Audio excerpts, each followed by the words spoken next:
tarder de partout ailleurs pour suivre ce magazine Savoir Plus. Nous allons parler bien sûr des questions qui touchent la République démocratique du Congo. Comme vous le savez, la RDC traverse, disons-les, des zones de turbulences, notamment avec la guerre qui sévit dans la partie est de la République démocratique du Congo, mais aussi l'effondrement de son tissu économique.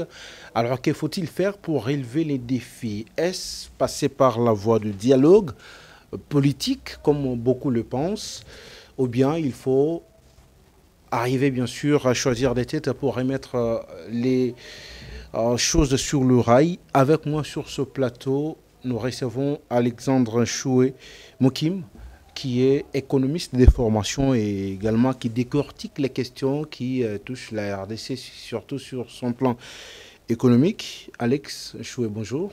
Bonjour. Vous allez bien? Très bien. Depuis que l'année a commencé, nous voilà, vous retrouvez encore sur ce plateau. Oui, ça va. Alors, déjà, d'entrée de jeu, vous qui êtes économiste, est-ce que le pays va bien?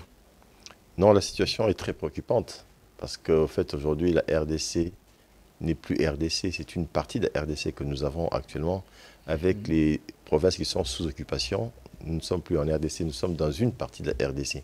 Et cela a beaucoup d'incidence sur d'abord notre identité collective en tant que Congolais, parce que ce qui se passe à l'Est, ce qui est comme atrocité, nous touche parce que ce sont nos frères et sœurs qui meurent là-bas. Oui. En tant que Congolais, ça ne peut pas nous enchanter. Donc nous avons aujourd'hui un deuil dans nos cœurs parce que la situation n'est pas bonne là-bas. Et cette situation a également beaucoup d'implications sur le plan économique, également sur le plan de la stabilité macroéconomique, mais également aussi sur les perspectives de développement du pays. Comment ça? C'est parce que, notamment, les deux provinces, le Nord et Sud Kivu, représentent plus de 11 à 12% du PIB de la RDC. Et ces deux provinces représentent également une part non négligeable du budget de l'État. Et beaucoup de grandes entreprises, aussi bien publiques que privées, et administrations financières, tirent une part importante de leurs revenus dans ces deux provinces. Avec cette situation d'instabilité, les activités ne tournent plus et donc il est difficile pour ces administrations et entreprises de pouvoir gagner comme elles gagnaient autrefois. Donc il y a autant d'incidences sur leur niveau d'activité et cela impacte également sur les recettes de l'État car l'État collecte sur base des revenus créés par les entreprises. Et les régies financières aussi doivent revoir à la baisse leurs prévisions de recettes par rapport à l'année en cours vu ce choc. Donc cette situation a beaucoup d'implications sur le plan économique, sur le plan de la stabilité macroéconomique aussi, il faut craindre. C'est-à-dire que si aujourd'hui, avec ce choc, le gouvernement ne procède pas à un ajustement conséquent, il risque de créer de l'instabilité à terme. Et si l'ajustement n'est pas conséquent, mais qu'on procède à des coupes budgétaires peu réfléchis, on peut également compromettre les efforts de redressement et de développement économique. Mais à l'heure actuelle, vous dites que cela impacte beaucoup des secteurs, surtout que l'économie est vraiment au rabais. Mais l'on constate aussi, avec l'œil puissant de l'État congolais, les détournements qui se font toujours. L'argent ne circule pas, vous l'avez dit, par rapport à la situation qui touche la grande partie orientale. Mais d'où viennent ces comportements? On est en train, au lieu de préserver ce que nous avons déjà dans des comptes, mais on les dilapide. C'est un problème structurel. En fait, ce n'est pas un problème qui remonte à hier, mais à très longtemps. C'est-à-dire que ce sont des comportements que nous avons développés dans ce pays pendant des années, depuis les années Mobutu jusqu'à ce jour. Le Congolais a une autre façon de voir la vie. Et qu'on a du mal à pouvoir mettre fin. Oui, effectivement, il faut qu'on puisse prendre des mesures fortes. Et pour cela, ça demande vraiment un engagement fort et des sanctions. Parce que le vrai problème, c'est lequel? C'est que le mal, on peut l'identifier. Identifier également les gens qui posent des actes qui sont peu corrects. Mais si on n'arrive pas à sanctionner, et qu'on normalise cela, ça devient un problème. C'est ça ce que nous avons en RDC actuellement. C'est-à-dire qu'il y a vraiment besoin de faire une rupture pour que l'on puisse se mettre sur la bonne trajectoire. Mais cela demande quoi? Que l'on ait un engagement fort et qu'on frappe. L'engagement de la part des dirigeants ou bien? Des dirigeants d'abord, bien sûr. Et on commence par les plus grands dirigeants jusqu'aux plus petits. Parce qu'il faut que l'on sanctionne. S'il n'y a pas de sanction, ça va déranger le pays jusqu'à l'infini. Alors qu'on n'en a pas besoin. Actuellement, là, nous avons besoin de mobiliser beaucoup de ressources et d'affecter utilement ce qui est mobilisé pour, d'une part, régler les problèmes sécuritaires à l'Est, l'autre, bâtir notre économie avec des routes, modifier les infrastructures énergétiques, les moderniser, faire en sorte qu'on puisse créer un environnement favorable à l'investissement privé, donc créer un ensemble de conditions pour la prospérité économique. Et il va en découler bien sûr une amélioration des conditions socio-humaines de la population. Mais lorsque on dilapide par des mécanismes X, Y, comment voulez-vous qu'on puisse avancer? On ne progressera pas de la sorte. Donc pour moi, aujourd'hui, j'estime que le problème majeur de développement en RDC et même dans plusieurs pays d'Afrique subsaharienne est un problème de gouvernance. Mais l'Afrique subsaharienne, bien sûr. Mais pourquoi on ne peut pas tirer également l'exemple de nos amis ouest-africains? Parce que l'on sent que là-bas, il y a quand même de progrès et puis les gens sont sérieux en matière de gouvernance.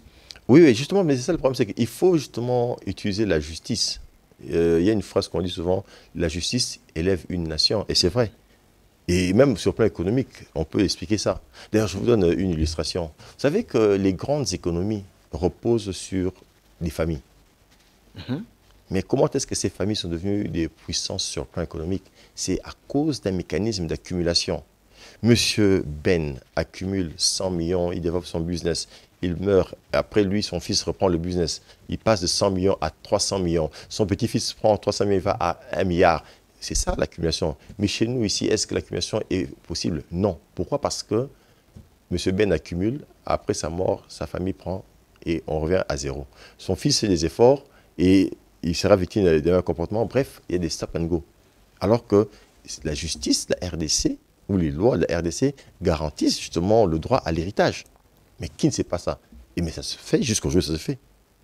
Et l'État assiste de manière impuissante face à cela. Il faudrait frapper. C'est-à-dire, de telles choses, il faudrait les corriger rapidement pour que l'on puisse créer ce mécanisme d'accumulation de capital qui permettra de bâtir en fait, des hommes d'affaires, des familles qui font du business à un certain niveau dans ce pays.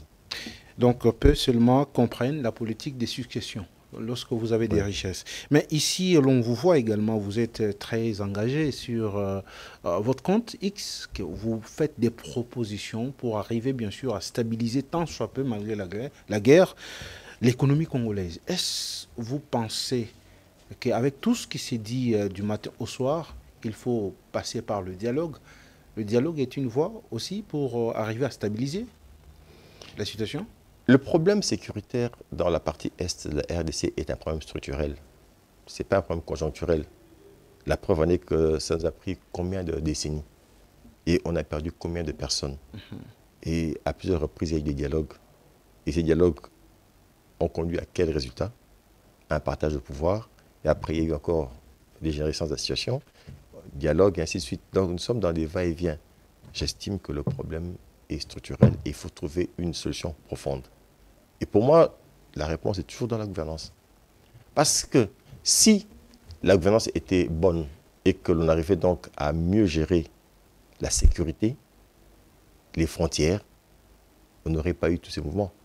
Pour que dans un pays, les gens se permettent de faire une rébellion ou d'utiliser les armes pour déstabiliser le pouvoir central, il faut qu'il y ait une certaine légèreté dans la gestion du service de renseignement, de sécurité. C'est le problème. C'est un problème de gouvernance. Parce que si on mettait en place les moyens et qu'on faisait fonctionner les appareils de la police, de la sécurité, des renseignements et de la défense, on n'aurait pas ça. Mais pourquoi il en est ainsi? Je crois que vous avez suivi sur les réseaux sociaux, il y a une vidéo qui circule. À l'époque déjà du président Mobutu, il y a un militaire qui lui a dit, lors d'un échange, Maréchal, laissez-moi vous dire que les informations qui vous sont transmises par vos généraux sont des informations erronées. Nous vivons dans des conditions précaires. Seuls les aimants de la DSP ont une situation acceptable. Et il a dit, c'est vrai, mais qu'est-ce qu'il a fait par la suite? Rien.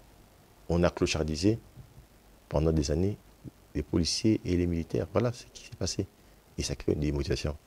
On a pris le temps de faire ou de lancer les réformes. Mais comment vous expliquez qu'une réforme puisse prendre 10, 15 ans, 20 ans et elle ne finit pas? C'est que la réforme soit a été mal pensée, ou soit la réforme n'est pas exécutée convenablement. Il y a des choses qu'on doit faire rapidement pour pouvoir bâtir une nouvelle armée, une nouvelle police et créer aussi des conditions acceptables de vie pour ces personnes-là. Parce que tout celui qui sert sous le drapeau mérite respect et considération.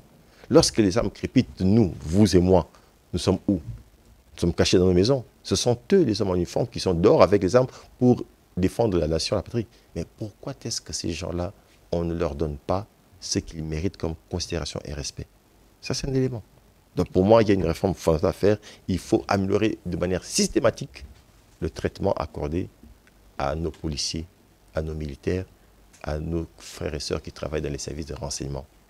Il faut les traiter autrement. Donc pour vous, il faut qu'il y ait de la bonne gouvernance pour arriver bien sûr à traiter nos appareils la bonne gouvernance en général, ouais. Mais pour ce qui est sécurité, un bon traitement il y a, pour l'appareil sécuritaire. Oui. Il faut un budget conséquent pour les services de renseignement et ce budget, on doit l'utiliser à bon escient. Mais est-ce que vous pensez que, parce que les efforts ont été consentis pour mettre en place en tout cas une bonne gouvernance au sein de l'appareil sécuritaire, mais c'est aussi un problème d'homme, vous ne pensez pas? Oui, un problème, mais il faut sanctionner. Mais, cher ami, nous sommes parents. Comment est-ce qu'on éduque un enfant? Lorsqu'il fait ce qui est correct, on l'encourage, on applaudit, n'est-ce pas? On dit bravo. Et quand l'enfant se méconduit, on fait quoi? On utilise la sanction. Soit on fait une réprimande, soit on prive l'enfant de quelque chose, ou soit encore, on fouette l'enfant. C'est une façon d'éduquer aussi. Est-ce que nous le faisons? J'ai suivi des publications de plusieurs personnes, notamment le ministre de la Justice qui dit qu'il y a des détournements, mais personne n'est arrêté. Mais ça, c'est un mauvais signal. Parce qu'il y a des détournements, il faut que les gens soient arrêtés. Parce qu'il y a des détournements, il faut que les gens soient contraints de remettre dans les caisses de l'État ce qu'ils ont eu à prendre. Mais si on ne le fait pas, quelque part, on tourne autour du pot. Il faut frapper. Donc, quel que soit tout ce que l'on peut raconter du matin au soir, donc tant qu'il n'y a pas une véritable volonté de changer, bien sûr, tous ces aspects, rien ne marchera. Bien sûr, il faut que l'on puisse aller jusqu'à la sanction pour qu'on puisse redresser l'homme congolais. Mais la sanction là viendra quand? Parce que vous ne faites que des propositions, mais quand est-ce que les gens prendront conscience qu'il faut sanctionner? Bon, nous le disons pour que tous ceux qui sont appelés à décider et sanctionner puissent le faire, parce que ce n'est pas à moi de sanctionner. Quel est ce pouvoir que j'ai pour pouvoir, par exemple, arrêter X ou Y parce qu'il a détourné? Mais il y a par contre des instances, des institutions qui sont appelées à jouer ce rôle-là. Mais si ces différentes instances et institutions ne font pas leur travail, on ne peut rien espérer. Et pendant ce temps, cette situation profite à qui? Eh bien, ça profite aux individus et le peuple souffre. Et c'est vrai que je me dis que les dialogues ne sont pas importants parce qu'en fait, ces dialogues ne viennent pas pour résoudre les problèmes du peuple, mais c'est plus parce que certaines personnes cherchent à avoir des postes, un espace d'influence et de vision. Tant soit peu avoir une accalmie. Oui, mais nous devons chercher une solution structurelle. Sinon, ce sera des stop and go. C'est-à-dire que vous avancez, vous reculez, et des fois, le recul est plus important que les avancées enregistrées. Bref, il y a des personnes qui meurent et nous perdons beaucoup de nos frères et sœurs à cause de cela. Donc, je pense qu'il serait important de prendre à bras le corps le problème. Il faut attaquer, il faut faire des réformes profondes. Pour moi, si le chef d'État me pose la question, je lui demanderai que dans le prochain gouvernement, qu'il puisse créer un ministère chargé des réformes de l'État. Ah bon? Ah oui. Et ce ministère sera là pour suivre la mise en œuvre de toutes les réformes et veiller à ce qu'on puisse, dans un temps court, finir. Il y a combien de réformes en pipeline? Mais si une réforme dure et qu'elle ne donne pas de résultats, c'est que cette réforme pose problème. Et c'est le problème que nous avons. Donc, les réformes à tous les niveaux. À tous les niveaux, mais il faut qu'il y ait maintenant un ministre qui aura même rang de ministre d'État, qui va suivre ça et va faire rapport directement au chef d'État. Et quand on fait rapport, qu'il agisse aussi promptement pour amener les gens à se comporter autrement. Parce que les institutions ne marchent pas très bien. Mais la corruption, c'est le mal qui gangrène. Mais comment est-ce qu'on n'arrive pas à l'extirper? On est là, on évite ces problèmes, mais il faut les aller en face. Je vous donne un exemple. Moi, ça c'est une proposition que moi je formule au gouvernement. C'est que pour moi, lorsqu'on nomme un gouvernement, il faudrait qu'il y ait vraiment un décret de la première ministre ou du premier ministre, c'est la première ministre qui est en fonction, bien sûr, que l'on puisse, dans ce décret, définir la taille des cabinets ministériels. Exiger à ce que pour tous les postes qu'il y a dans les cabinets, qu'il y ait un job description et que l'on place les personnes capables de faire le travail. Et on doit examiner leur dossier, CV à l'appui, et également regarder leur casier judiciaire. Et une fois que les propositions sont là, on les fait passer par les services de renseignement pour checker. Mais il y a une disposition particulière que je demanderais, c'est qu'on impose à tout le monde, aucun ministre ne peut travailler avec un parent de premier degré. Pas avec mon fils ou ma fille, pas avec ma femme ou mon mari, pas avec mon père ou ma mère. Le nombre de personnes qui sont des ressortissants de votre province ou territoire, on limite également. C'est une façon pour moi de faire pour reculer. vous, cela réglerait la question. Ça fait reculer en partie déjà certaines questions. Mais ils peuvent s'entendre. Hein. Moi, je prends tes enfants et puis mes enfants travaillent dans Oui, ton d'accord. Mais il y aura toujours une différence parce que moi, j'ai vu ça dans certains cabinets. Vous allez voir, M. X a une bonne idée et M. Y, qui est le fils du ministre ou la fille du ministre, a une idée contraire. Et parce que l'idée contraire, son idée l'emporte alors qu'il n'y a aucune raison. C'est peut-être de manière spéculative que ça se fait. Mais ça affecte l'efficacité de l'État. Parce que ceux qui sont dans les cabinets sont payés par qui? Par l'État, par le Trésor public. Et donc l'argent de l'État doit être dépensé utilement. Donc on doit donner de l'argent à ceux qui travaillent vraiment pour l'intérêt du pays et non pour leur intérêt individuel ou familial. C'est ça le problème. Donc, il faut changer de paradigme. Et ça, ce sont des mesures qu'il faut prendre. Avec ça, on va commencer à corriger certaines choses déjà. Parce que vous avez mis des gens capables dans les différents postes. Mais c'est une bonne chose. Vous placez dans le poste de conseiller financier quelqu'un, un membre de votre famille, votre cousin, qui n'arrête à la tête.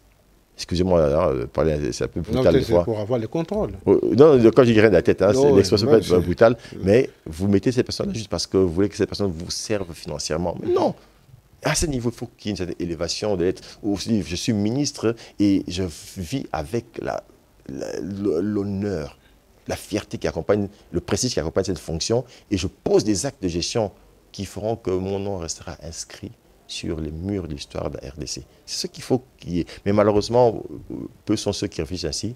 On vit plus en termes de nombre de femmes que j'aurai quand j'ai un poste ministériel, nombre de maisons que je vais acheter, nombre de voitures.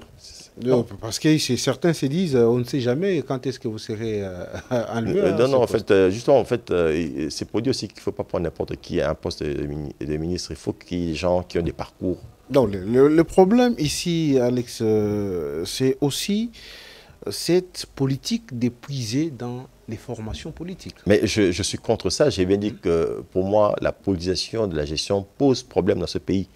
Et j'ai écrit ça dans un titre dont vous faites mention là.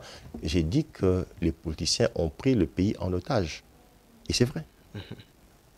Dites-moi un peu, je vous donne deux schémas. Nous avons un président qui est originaire de la province X. Un premier ministre originaire de la même province. Un président de l'Assemblée nationale originaire de la même province. Un président du Sénat originaire de la même province. Un chef d'état-major originaire de la même province. Et avec cette équipe-là, on a une croissance économique de 10%. Le revenu par habitant est aujourd'hui, par exemple, passe aujourd'hui à 3 000 $ par Congolais. On a des emplois qui se créent et on a un indice de développement humain qui s'améliore. Ça, c'est le premier schéma. Deuxième schéma ou deuxième scénario, on a le Premier ministre qui est originaire de X, le président originaire de Y, le chef d'état-major originaire de Z, le président de l'Assemblée originaire de W et le président du Sénat originaire de V. Mais là, la croissance est négative. Il y a l'inflation, le taux de change se déprécie. Quelle est l'inversion? C'est la première. C'est pour dire quoi? C'est que ce qui importe le plus, ce n'est pas d'abord l'origine des personnes, mais c'est leur capacité à produire des résultats. Parce que je pense que tout Congolais sérieux préférait avoir un président, un premier ministre qui leur donne des résultats et non pas regarder quelqu'un qui est juste parce que parce qu'il est de ma tribu, parce qu'on a besoin des résultats. Donc, ces considérations-là de géopolitique, des fois, ça nous retient prisonniers. À côté de cela, il y a également, comme vous l'avez dit, les quotas qu'on donne aux partis politiques, même en ce qui concerne la gestion des entreprises publiques. Oui, c'est ça le problème. Non, ça ne va pas. Ça ne va pas. Parce mon frère, je suis économiste. Vous me parlez de l'économie, vous me parlez des finances, du budget. Je vais vous donner satisfaction dans mes réponses, dans mes commentaires, parce que c'est mon domaine. Ne me donnez pas à moi de vous parler de la médecine, je ne suis pas médecin. Mais si aujourd'hui, on me nomme ministre de la Santé, ça devient de l'aventure. Excusez-moi de dire ça comme ça devient de l'aventure parce que je n'ai rien à donner. Je peux avoir des conseillers, Il faut mais avoir en du tant courage que... pour renoncer. Oui, mais je renoncerai, moi. Il faut être capable de pouvoir faire le lead d'un secteur pour pouvoir produire des résultats.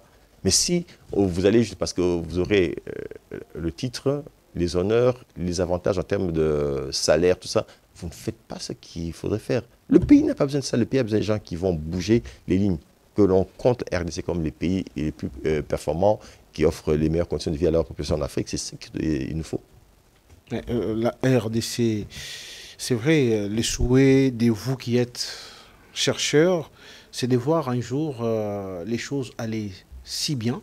Mais tant que nous avons des dirigeants qui n'arrivent pas à comprendre ce que c'est mettre des gens qu'il faut à la place qu'il faut, est-ce que vous pensez que ce pays pourrait prendre combien de temps pour se développer? Non, mais c'est clair, si on ne règle pas le problème, ça peut prendre une éternité. Parce que le problème, c'est juste de changer de paradigme, c'est-à-dire modifier le modèle. Là où on se rend compte qu'il y a des pesanteurs, il faut les extirper pour que la machine soit légère, souple et qu'on avance. Le malheur aussi est que lorsque l'on constate que la personne gère mal les finances de la République, mais quand on va l'enlever, il y aura demain des communiqués de nous, ressortissants d'eux, nous ne voulons pas ça. Et c'est la frise également, les développements. Je vais vous choquer, mais pour moi, il faut tuer cette histoire des tribus et même des origines. On doit être, oui, on doit arriver à cette dimension-là de la vie nationale pour qu'on avance. Moi, je ne regarde pas cela. C'est vrai que si je dois rester dans les conditions actuelles, je dirais que je suis originaire du Maïnombe. Mais je ne le dis jamais. Je dis que je suis congolais. Parce que je me considère comme étant à la fois Mukongo, Ngwaka, Mongo, Muluba, Musakata, Muyanzi. Et c'est ça mon identité. Et quand il est question de faire des affaires ou travailler avec une personne, cela n'importe aucunement pour moi. L'important, c'est d'avoir en face de moi quelqu'un qui comprend ce que l'on doit faire et qui s'engage à faire ça avec son cœur pour qu'on donne des résultats. Je suis tellement regardant et exigeant en termes de résultats que pour moi, ce qui importe, c'est la compétence, le sérieux, la discipline, la rigueur. Donc, même pas la loyauté, parce qu'en fait, je n'ai pas besoin que quelqu'un soit loyal avec moi dans le mal. Je veux que quelqu'un soit loyal avec moi dans le bien que nous faisons. Ah bon? Vous serez prêt à écouter la personne qui vous dit des vérités en face? Si c'est une vérité, je la prendrai. Je ne suis pas Dieu. Je suis un homme et j'ai mes limites et mes faiblesses. Je puis avoir mes connaissances en économie, mais je suis limité. Je ne suis pas Dieu. Et donc, je dois apprendre à écouter les autres, à reconnaître mes erreurs et à m'ajuster pour avancer. Si je ne le fais pas, c'est que je ne suis pas intelligent. Mais vous qui côtoyez également ce régime, les régimes actuels, il y a des fois, l'on pense qu'en rapport avec ce que nous connaissons comme effondrement du tissu économique, c'est parce qu'il n'y a pas de gens capables. Mais pourtant, il y a des professeurs. On dit tel est professeur en économie, tel.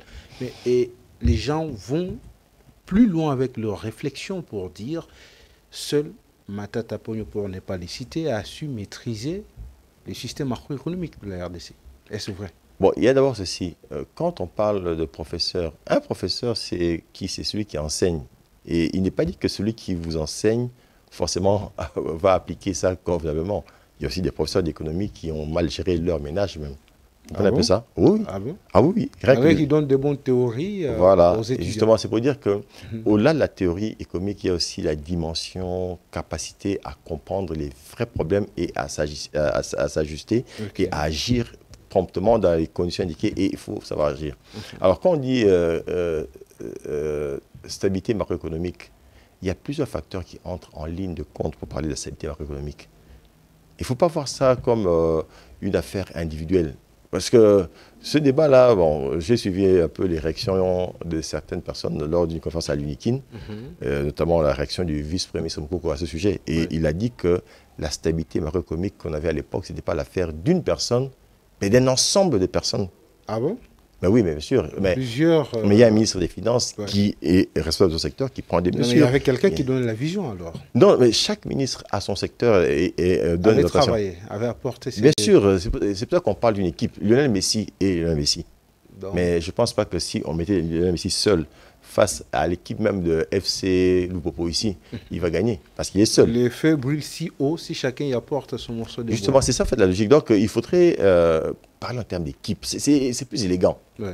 Nous sommes dans un gouvernement, notre gouvernement a fait des efforts, oui. Mais quand on voit ça en termes individuels... l'honnêteté intellectuelle, alors. Oui, mais c'est d'abord l'élégance. Ça, c'est une chose en fait, qu'il faudrait regarder autrement. Moi, j'estime que l'élégance amènerait à parler de notre équipe a eu à faire ça que de dire qu'un individu a fait ça.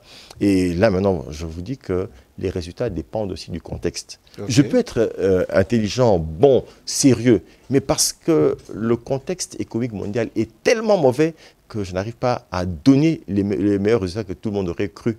Parce que justement, le contexte est ce qu'il est. Et à l'époque aussi, quand il y a eu l'entrée du gouvernement Matata après le gouvernement Muzito, il y a eu beaucoup d'éléments de l'environnement économique général du pays qui étaient favorables, positifs. Lorsque Muzito était Premier ministre, on a pu atteindre le point d'achèvement. Et puisqu'on a atteint le point d'achèvement, on a eu à effacer une bonne partie de la dette extérieure de la RDC. Et quand le gouvernement Matata est arrivé, le gouvernement Matata a trouvé donc une sorte d'opportunité sur le plan budgétaire parce qu'on a effacé la dette qui représentait une part non négligeable du budget de l'État. Et au même moment qu'on a effacé la dette, la RDC a bénéficié de plusieurs appuis spéciaux. Okay. Et donc ça a conforté les recettes de l'État. Et au même moment aussi, encore, il y a eu les cours des matières premières qui ont augmenté. Regardez, les données montrent que les cours du cuivre ont augmenté pendant la période. Mais tout ça, ça conforte. Si bien qu'on peut ne pas fournir beaucoup d'efforts, mais parce que déjà, les recettes ont augmenté sensiblement, que déjà, on peut avoir quelques premiers résultats. Donc, il ne faut pas attribuer ça aux efforts individuels. Non, non, je ne méconnais pas les efforts individuels, mais je dis qu'il faut relativiser et dire que il y a le contexte qui joue. Nous, qui sommes économistes, qui analysons les questions macroéconomiques et les questions de conjoncture économique, nous savons que l'on ne doit pas négliger l'environnement dans l'interprétation des performances d'une économie. Là, je vous donne encore un exemple. Un étudiant m'avait posé cette question.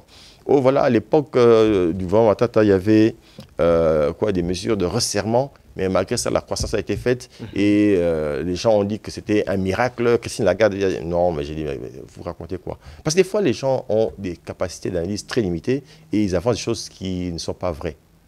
Je vous explique. C'est-à-dire quoi? C'est que la croissance économique en RDC est tirée par le secteur minier. Oui. Et les performances du secteur minier congolais sont liées à la conjoncture économique mondiale. Si vous, au niveau du gouvernement, vous prenez vos mesures de resserrement budgétaire, en quoi ça va impacter cette croissance tirée par le secteur minier? Il n'y a aucun lien. Il n'y a aucun lien. Alors dire que les mesures de stabilisation freinent la croissance, les mesures de stabilisation freinent la croissance lorsque l'État joue un rôle autre et lorsque la croissance économique est introvertie, c'est-à-dire elle se fonde sur les performances des secteurs qui dépendent de l'intérieur. Or là, c'est une performance qui ne dépend pas de l'intérieur, mais plutôt de l'extérieur, parce que la demande mondiale du cuivre de cobalt a augmenté, ça joue. Donc tous ces phénomènes, ça doit le puzzle pour bien comprendre ce qu'il y a. L'économie, c'est très vaste. Et des fois, les gens, malheureusement, s'hasardent à dire certaines choses. À dire tout, hein. Oui. Chacun est spécialiste sur les questions économiques et on se demande quelles sont les solutions que ces gens arrivent également à apporter. Ça, non, mais moi, je le dis, hein, il y a lieu de faire beaucoup de choses et on peut, je pèse mes mots, en 5 ans, on peut bouger les choses de manière extraordinaire en RDC. Pendant que vous dépendez de l'économie mondiale? Parce que vous réfléchissez, vous savez, comment est-ce que vous pouvez utiliser cette donne-là pour changer les choses. Ah bon? Ah oui. Mais aujourd'hui, mon père, qui n'est plus de ce monde, me parlait beaucoup, il m'a raconté beaucoup de belles histoires et ça a forgé ma personne. Il m'a dit qu'on leur disait dans un village, lorsque vous promenez, mettez-vous à côté de ceux qui viennent puiser de l'eau. Parce qu'en marchant, forcément, ils vont faire un mauvais pas et il y a des gouttes qui tombent à gauche et vous allez récupérer. Ça veut dire quoi? Si vous marchez avec des personnes intelligentes, vous allez aussi développer votre intelligence. Si vous marchez avec des pays qui progressent, vous allez aussi progresser. C'est question tout simplement de savoir comment est-ce que vous mettez en place une stratégie de collaboration qui vous profitera. Malheureusement, c'est ce que beaucoup de pays africains ne font pas. Pour ne pas parler de la RDC. Oui, notamment la RDC, et surtout la RDC, puisque c'est notre pays. Mais donc, il y a beaucoup à faire, hein, mais c'est possible. Si on met en place un nouveau mode de gouvernance, avec des règles du jeu, et on impose l'observance des règles, et on frappe moindre dérapage, on frappe à la seconde, les gens vont s'ajuster, et on aura une machine qui fonctionnera autrement. Et l'État deviendra maintenant un vrai vecteur de progrès pour le pays. Parce que jusque-là, il faut le dire, beaucoup de préposés de l'État sont des gens qui sont à la base de nos problèmes. D'aucuns parleraient de malfaiteurs, mais bon, disons qu'il y a des problèmes de gouvernance qui bloquent le progrès. Non, avec tout ce que vous proposez là, bref, vous croyez à la démocratie occidentale? La démocratie est un levier que l'on devrait utiliser pour pouvoir booster le progrès. On devrait faire ça. Et malheureusement, nous... ne sont pas encore prêts. Non, on l'utilise mal. On utilise mal la démocratie, des fois. Ah bon? Oui, oui, parce que pour nous, la démocratie, c'est quoi? Mais est-ce que... Bon, je frappe fort. Est-ce qu'il y a démocratie en RDC? Ou est-ce une démocratie pure? Aujourd'hui, il n'y a pas de vraie démocratie. Je vous donne un exemple simple. Ça va? Est-ce que pendant les élections passées ici, au niveau de SID, on pouvait sortir un autre candidat que Martin Fayulu? Bon, si Devos... SID avait boycotté. Non, j'avance. Si Devos avait sorti son nom comme candidat, les membres du parti allaient dire quoi de lui? Je continue chez Jean-Marc Kabound. S'il y avait quelqu'un d'autre en dehors de Jean-Marc Kabound qui pointait son nom, quelle aurait été la réaction des autres membres du parti? Dans le parti d'Adolphe Mouzito, s'il y avait quelqu'un d'autre à part lui, quelle aurait été la réaction? Dans LGD, s'il y avait Franklin Chamala qui dit que voilà, moi je suis candidat président, quel aurait été son sort? Dans Ensemble, si Olivier Kamitato avait dit qu'il serait candidat, quel serait son sort par rapport à une telle déclaration? Donc il y a une politique de passivité qui est mise en place. Non, justement, ça veut dire quoi? C'est que les partis politiques sont plus des faits privés. Ah, ok. Oui, oui, c'est-à-dire que je suis là, je règne. Pas au peuple. Non, mais il faut que l'on ait des partis d'idées, où il y a une idéologie. Les gens sont là derrière une idéologie et non pas derrière un individu. Parce que l'individu a des limites. Mais je vous ai dit que je suis économiste. J'enseigne l'économie depuis, j'ai pratiqué l'économie. Mais je dis que je ne connais pas toute l'économie et j'apprends des autres. Même de mes étudiants, j'apprends. Alors, si moi, économiste dans mon domaine, j'ai déjà des limites. Ça veut dire que dans les domaines comme le droit, le social, d'autres domaines, j'ai aussi des limites encore plus importantes. Mais alors, si c'est le cas, c'est que je dois savoir me faire petit et être humble. Mais dans nos partis, ce sont des rois qui sont là, qui trônent. Tel a dit. Parce que l'autorité morale a dit, même si c'est faux, on applaudit. Et si vous essayez de contredire ça, vous devenez l'homme à abattre. Et du coup, où est la démocratie? Alors, une autre réforme pour moi, c'est quoi? C'est justement de modifier la loi qui organise les partis politiques. Ah bon? Et cette loi, non, pour leur imposer d'être démocratiques. Ben, comment vous comprenez certains partis? Le chef de parti, c'est moi. L'adjoint, c'est ma femme. Ouais. Le secrétaire, c'est mon fils, ma fille. Comment ça arrive comment? En réalité, ça montre que c'est une famille qui a organisé quelque chose et les gens viennent juste parce qu'on est cousins, membres d'une tribu, la même tribu. Et c'est la même politique qui entrave également les fonctionnements de Voilà, ça tire vers le bas. Ouais. Donc, il serait important d'avoir justement des partis politiques démocratiques. C'est-à-dire que la loi impose que les partis soient démocratiques. C'est-à-dire que les modalités de désignation des animateurs des partis doivent être fixées par la loi. Et quand on n'observe pas, les membres du parti ont l'obligation d'aller accuser. Comme ça, qu'on ramène d'abord les partis à un fonctionnement normal. Et que ce sont des partis d'idées et non pas des partis d'individus. Avec ça, la RDC est encore trop loin. Non, non, on peut le faire. C'est une question de volonté. Pendant combien d'années? Non, mon frère. C'est un processus en long terme. Nous sommes Congolais, nous vivons avec nos frères qui sont dans des partis ici et là. On voit aussi, des fois, certains n'ont pas le courage de vous dire en face la vérité, la réalité, mais ils ont un ras-le-bol. Ils sont un ras-le-bol, ils ne sont pas contents de ça. C'est peut-être une question de personnalité parce que certains n'arrivent pas à dire la vérité ou ont peur de dire non. Mais nous qui avons le courage de dire non, nous le faisons, nous disons non. Quand on remarque que ça ne va pas, nous disons non et on avance et on assume. Donc je dis que cette réforme est importante. Et on impose aussi aux partis politiques d'être des cadres de formation des gens à la gouvernance et à la gestion. Vous vous battez pour avoir le pouvoir, mais vous ne formez pas vos cadres. Quand vous avez accès au pouvoir, qu'est-ce que vous allez faire? Donc il faut aussi obliger les partis à avoir des instituts de formation. Okay. Et ça permettrait aussi d'améliorer la qualité des acteurs que nous avons en politique. Mais on a eu ici un ministre, excusez-moi de le dire, qui à peine parlait français. Lorsqu'il parlait, les gens se mettaient à rire. Nous sommes un pays francophone et le français, c'est notre langue de travail. Mais quand même qu'un ministre... Peut-être qu'il maîtrisait l'anglais, hein? Nous sommes un pays francophone. Et il faut faire des efforts. Mais dans le cas d'espèce, c'était ni l'anglais ni le français. Ouais, tout ça, ce n'est pas de bonne presse pour le pays. Parce que la qualité des... Ils sont nombreux, hein? Ils sont nombreux qui occupent certaines fonctions, des responsabilités. Ah, mais il faut changer. Mais comment voulez-vous avoir de bons résultats si vous n'avez pas dans les postes les personnes qui peuvent vous donner Alors, c'est ça le bémol. Même pour élever l'économie, il faut toujours placer des gens, comme vous l'avez dit, qui méritent. Sinon, oui. nous récolterons toujours des fiascos. Et c'est ça, et justement, c'est une chose qui vient de se faire à la SNEL. Moi, j'ai apprécié. C'est-à-dire que le conseil d'administration de la SNEL vient d'organiser un recrutement intérieur. Même s'il y a des remous. Parce que l'on parlerait, l'on accuserait également les conseils d'administration d'avoir procédé à une sélectivité des individus. Alors, bon, de ce que moi je sais, et de ce qui est vrai, puisque je connais la vérité, c'est que le conseil d'administration a décidé de faire la mise en place des directeurs par un concours ouvert à tout le monde. C'est-à-dire que le processus a été donc rendu transparent, démocratique, dans la mesure où personne ne peut vous dire de ne pas postuler. On n'a pas tenu compte de coteries tribales. Laissez-moi avancer. Je vous apporte la bonne information. C'est la bonne. Bon, allez-y, parce que nous avons reçu certaines inquiétudes. Oui, non, mais également de la boîte. Oui, non, ça c'est une bouche autorisée. Donc le conseil a décidé. Parce que le conseil pouvait nommer. Les textes disent que c'est le conseil d'administration qui nomme. Et ils auraient pu décider, dire voilà, on prend X, Y, Z. Maintenant, on ouvre les postes. Les gens postulent sur leur domaine de compétences et d'intérêt. Et ensuite, on organise un test, un panel d'interviews, pas test. Okay. Il y a une différence parce que des fois, les mots dérangent les gens qui confondent un test à l'interview. Et les textes internes de la SNEL prévoient aussi l'interview comme un mode à utiliser pour pouvoir évaluer les gens pour la promotion. C'est prévu. Et donc, il y a eu interview. Et dans l'interview, il y avait le conseil d'administration, c'est-à-dire tous les administrateurs étaient là, le PCA, le DG, et les autres administrateurs. La DGA n'est pas administrateur, mais on l'a invité quand même. Et il y a eu des représentants de la primature, du ministère du budget, du ministère du portefeuille, du ministère des ressources hydrauliques et l'électricité. Vous voyez un peu ça. Et toutes ces personnes se sont retrouvées et ont noté. Et après notation, on a agrégé et on a eu les résultats. Ça, c'est bon. C'est ce qu'il faut faire pour toutes les entreprises et même pour d'autres postes politiques en RDC. Et donc, ça a été fait de la sorte. Et les résultats sont là. C'est ce qu'il faut faire.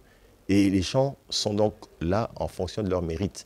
Certains, comme vous l'avez dit, il y a des gens qui font du bruit à gauche, à droite, mais en réalité, c'est creux. Pourquoi? Parce que, disons-le, moi je suis très clair, il y a des gens qui disent, non, voilà, on veut tribaliser la SNEL, Louba. Non, il faut être correct dans la vie, mon frère. Il faut être correct.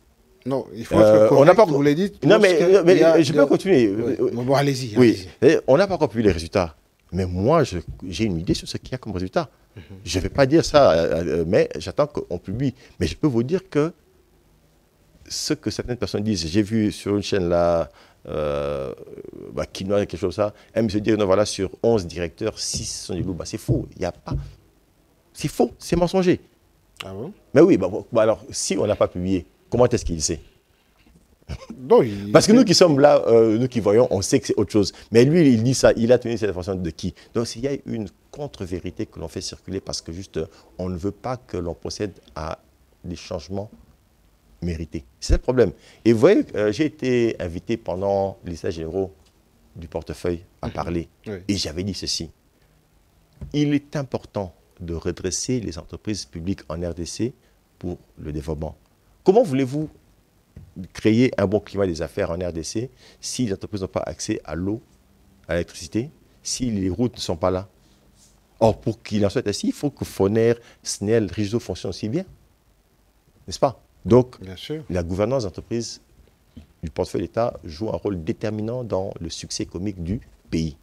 Et pour cela, il faut justement faire des réformes et changer d'attitude. Et les changements d'attitude dont je parle ici, c'est à tous les niveaux. C'est-à-dire que ceux qui gèrent l'entreprise, les administrateurs et mandataires DG, DGA, doivent reconsidérer leur façon de faire et adopter des bonnes règles de gestion.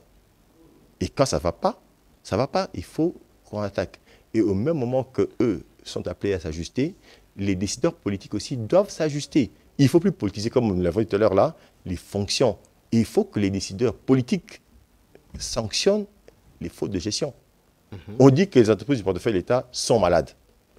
Mais chaque année, quand on fait aussi l'évaluation des états financiers, les évaluations sont mauvaises. Mais on approuve les états financiers. Bon, mais alors, qu'est-ce qu'on fait? Moi, on a ajouté la classe, mais de l'équipe classe. Après, on se plaint de quoi? Chez qui?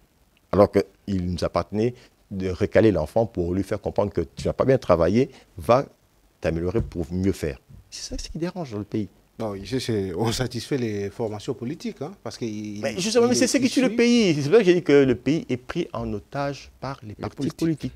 Et on doit arrêter ça. C'est-à-dire qu'il faut que l'on soit État où on est là pour la gouvernance. Et bien, cette histoire-là de géopolitique-là... en toi, il faut mettre ça au frigo. Oui, oui. Parce que la géopolitique vue au niveau mondial est différente de la géopolitique vue chez nous ici en termes de provinces et de tribus. Et nous avons notre cotation en nous, des choses, et c'est ce qui nous tire vers le bas, malheureusement. Donc, telle province n'a pas son représentant au sein du gouvernement. On a besoin des résultats. On peut ne pas avoir un représentant du gouvernement, mais si la monnaie est stable, si l'inflation est faible, s'il y a croissance et qu'il y a création d'emplois, les gens vivent mieux. Mais qu'est-ce que vous voulez d'autre? Il n'est pas dit que pour qu'il y ait des bons résultats, il faut que seulement qu'Alexandre Chouet soit là.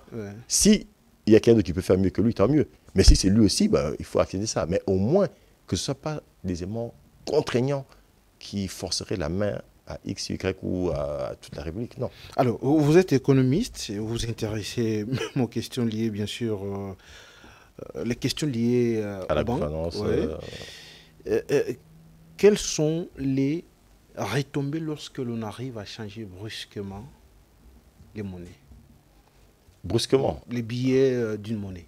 Non, en fait, je ne scène pas très votre question, mais je dis ceci. Un changement de signe monétaire se prépare. Ok. Mais parce que l'on voit dans des réseaux sociaux, les gens crient que les billets de 5 000 francs congolais seraient changés. Vous l'avez déjà constaté? Bon, d'abord, pour ce qui est des billets de 5 000 francs congolais, il y a des problèmes. Hein. Il y a des problèmes. Depuis que l'on a lancé ces billets de 5 000, il y a eu des problèmes parce qu'il y avait déjà des faux billets qui ont circulé. Et quand Sami Badibanga était Premier ministre aussi, il y a eu encore un lot de faux billets de 5 000 qui est sorti. Ce qui fait qu'à un moment donné, ici à Kinshasa, on n'accédait pas à ces billets. C'est dans le Katanga qu'on prenait ça. Mais ici, c'était refusé. C'est aujourd'hui qu'on a repris à utiliser ces billets de 5 000. Parce que justement, il y avait une fausse monnaie qui a été créée en ce moment. Alors, si vous parlez de la déconnexion qui se passe dans la partie occupée du pays, ça, c'est un choc. Ce n'est pas une situation normale. C'est-à-dire que c'est un choc qui vous impose un ajustement. Parce qu'en fait, selon l'information que j'ai eue, avant que la situation ne dégénère au niveau du Nord Kivu, la Banque centrale du Congo avait pris une mesure de récupérer certains avoirs liquides qui étaient là. Ce qui fait que lorsque les forces négatives ont pris le contrôle, il y a eu une rareté de francs congolais sur le marché. Et la population a subi des conséquences parce que lorsque la monnaie est rare, il est difficile de faire des transactions et l'économie est bloquée. Mais comme ce sont des populations qui vivent vers la frontière et que ces populations, naturellement, ont toujours eu des transactions avec les pays voisins, ce qui fait qu'il y a recours maintenant aux monnaies extérieures. Et pour une économie dollarisée, c'est-à-dire qui utilise des monnaies étrangères comme la RDC, il y a quand même rapidement une sorte d'ajustement qui s'opère. Mais bien sûr, ce n'est pas bien pour l'ensemble du pays, mais c'est une situation d'adaptation. Nous touchons vers la fin de notre magazine. En dépit de tout ce que vous avez dit, mais quelle serait la solution exacte pour mettre fin ou pour relever notre tissu économique? Bon, moi, d'abord, je commencerai par les problèmes sécuritaires de l'Est. Je pense que nous devrions mettre de l'ordre dans notre gouvernance, dans le secteur sécuritaire. Oubliez les dialogues. Non, ça, je parle des problèmes structurels. Notre gouvernance dans le secteur sécuritaire. C'est-à-dire quand on dépense $1 dans la sécurité, il faut que l'on voie des résultats. Ne pas dépenser des millions, des milliards sans avoir des résultats. Parce que l'ODEP nous a dit que l'année passée, on a dépensé des milliards. Et les rapports qui sont produits par le ministère des Finances indiquent effectivement qu'on a dépensé des milliards de dollars pour la situation sécuritaire à l'Est, mais la situation est ce qu'elle est. Donc ça montre qu'il y a eu une inefficacité dans les dépenses sécuritaires. Pourquoi cela? C'est la grande question qu'il faut se poser. Au besoin, les ministres des Finances devraient même démissionner pour... Et même ceux qui gèrent le secteur devraient rendre des comptes. Déjà à l'époque, si vous vous souvenez, le général Mboussa Mabé, qui est mort, s'est plaint pour dire qu'on nous donne des armes et des munitions qui ne sont pas compatibles. Et ce même discours a été tenu tout récemment ici, vous avez suivi. Donc ça montre qu'il y a un problème de gouvernance. Il n'est pas normal que dans une armée organisée, que l'on arrive à de telles discordances. Ça montre qu'il y a une certaine faiblesse dans la gouvernance. Il faudrait donc mettre en place de nouveaux mécanismes de gestion dans le secteur. À court terme, il faut organiser les choses pour bouter dehors l'ennemi. Et à terme, il faudrait finir avec la réforme de la police de l'armée et faire des efforts pour donner aux policiers et aux militaires les conditions qu'ils méritent pour qu'ils puissent servir davantage avec efficacité sous le drapeau. Ça, c'est d'abord à ce niveau-là. Au niveau de l'économie, actuellement, il s'impose un ajustement. Le gouvernement devrait procéder à un ajustement pour s'adapter à la situation actuelle. Parce qu'une bonne partie des recettes provenant des provinces sous occupation ne viendra pas, il faudrait justement procéder à un ajustement budgétaire et savoir où couper. Il ne faut pas couper pour le plaisir de couper, mais il faut savoir où couper. Où couper. Oui, parce qu'on parle de l'effort de guerre, mais je vais vous choquer. Je suis d'accord qu'on doit faire un effort de guerre, mais il est de combien cet effort de guerre-là? Et les gens donnent l'argent sur base de quoi? Je pense qu'aujourd'hui, si j'ai un problème, je dirais, Ben, j'ai besoin de 20 $. Et Ben dit, non, bon, j'ai 10 $ à te donner. Et du coup, je sais qu'il manque 10, je peux aller voir Marc pour lui demander les 10 restants. Mais quand on parle d'effort de guerre, le montant est de combien qu'il faut atteindre? Parce que déjà, dans le budget de l'État, il y a une ligne budgétaire qui porte sur les dépenses sécuritaires et militaires. Il y a des dépenses qui étaient prévues pour la guerre déjà. Est-ce qu'on a déjà épuisé cette ligne pour pouvoir prendre l'effort de guerre? Mais rappelez-vous à l'époque de Mobutu, quand on a été Premier ministre, on n'a pas eu d'effort de guerre, mais ça s'est tourné comment? Il y a des gens qui ont eu justement à profiter de l'effort de guerre pour devenir millionnaires. Même actuellement, les gens... Ah, mais justement, c'est pour dire que nous devons apprendre de notre histoire. Pourquoi est-ce qu'on va vite en besoin d'efforts de guerre, on organise des réunions, efforts de guerre avec les contributions. On devrait d'abord commencer par à savoir quels sont les besoins, qu'est-ce que nous avons au niveau du budget, est-ce qu'il y a un gap, il est de combien on sait. Parce que déjà, si l'année passée, on a dépensé des milliards, ça suppose que le budget actuel aussi avait prévu plus ou moins des milliards. Est-ce qu'on a déjà dépensé ça pour qu'on puisse recourir à l'effort de guerre? Non. Mais je dis qu'avec des milliards de dollars, s'il y a des dépenses efficaces, on devrait trouver la solution. Alexandre Choumokim, nous vous disons merci d'être venu. C'est un plaisir. Nous sommes au service de la nation congolaise. Merci beaucoup. Mesdames, Messieurs, vous étiez nombreux à nous suivre de partout ailleurs. Le rendez-vous est pris pour la semaine prochaine, mais d'ici là, passez une excellente suite de la programmation de nos émissions. À tout à l'heure.